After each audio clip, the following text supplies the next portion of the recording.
Hang Miyoku. My head has always been perfectly round, but I wouldn't want to change it into a cone head. Or do you think it secretly looks better on me? Okay, the people in this video probably would. This is Hang Miyoku, a South Korean former model and singer who became so obsessed with staying young that she crossed a line most people can't even imagine. After years of facial injections, her surgeons finally said no. They warned her that one more procedure could cause permanent damage. But Hang wasn't taking no for an answer. She found a shady doctor willing to hand her a syringe and a bottle of industrial silicone to inject at home. She pumped it into her cheeks, her forehead, her chin. And when the silicone ran out, she walked into her kitchen, grabbed a bottle of cooking oil, and started injecting that into her face instead. Cooking oil, the same stuff you'd use to fry an egg. She was literally deep frying her own face from the inside out. Her face swelled to a monstrous, almost unrecognizable size. Her head became so enormous compared to her tiny body that children in her neighborhood started calling her the Standing Fan. It's a brutal nickname, but if you see the photos, it's weirdly accurate. She looked like a desk fan with legs. After her story aired on Korean television, viewers were so moved they donated thousands of dollars for corrective surgery. Over multiple operations, surgeons removed about 60 grams of foreign material from her face and 200 grams from her neck. That's over half a pound of cooking oil, silicone, and hardened gunk pulled out of a human face. They managed to reduce the swelling, but the damage was permanent.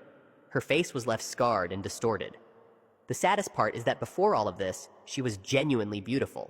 She had a career, a life, a future. And she destroyed it all because she couldn't stop chasing a version of herself that didn't exist. It's a cautionary tale so extreme, so visually shocking, you'll never look at your kitchen pantry the same way again. Mary Magdalene. Mary Magdalene was a Mexican-Canadian influencer who turned her body into a living, breathing work of extreme performance art. She spent well over $100,000 on surgeries, including 38 J breast implants, multiple Brazilian butt lifts, and a procedure in Colombia to create what she proudly called the world's puffiest foof. My opinion? Foof is acceptable up until the age of 10. After that, a bit strange. Anyway, that last one almost killed her. During the operation, she started hemorrhaging so badly that doctors had to perform 2 emergency blood transfusions. Yep, for real. The surgeon later told her he genuinely thought she was going to die on the table. You know it's a bad day when your quest for a record-breaking bajingo almost gets you a record-breakingly stupid death. But she didn't stop. She kept pushing the limits. She kept going back for more. Her 38 J implants were so massive, so overfilled, that one of them eventually ruptured inside her chest, leaving her with a grotesque, deflated uniboob. One giant, lopsided breast where 2 used to be. And she turned that into content too. Everything was content. The near-death experiences, the exploding body parts, the constant pain.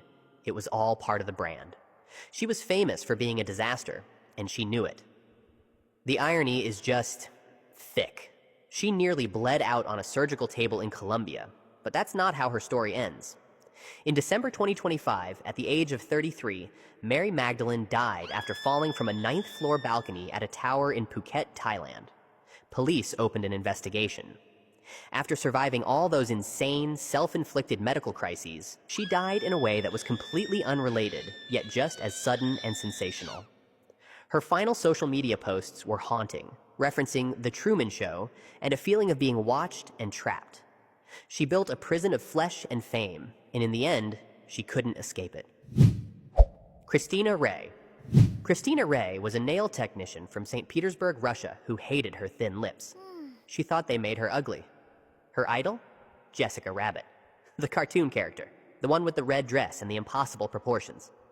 So, at 17, she started getting silicone lip injections. And she didn't stop. Of course not.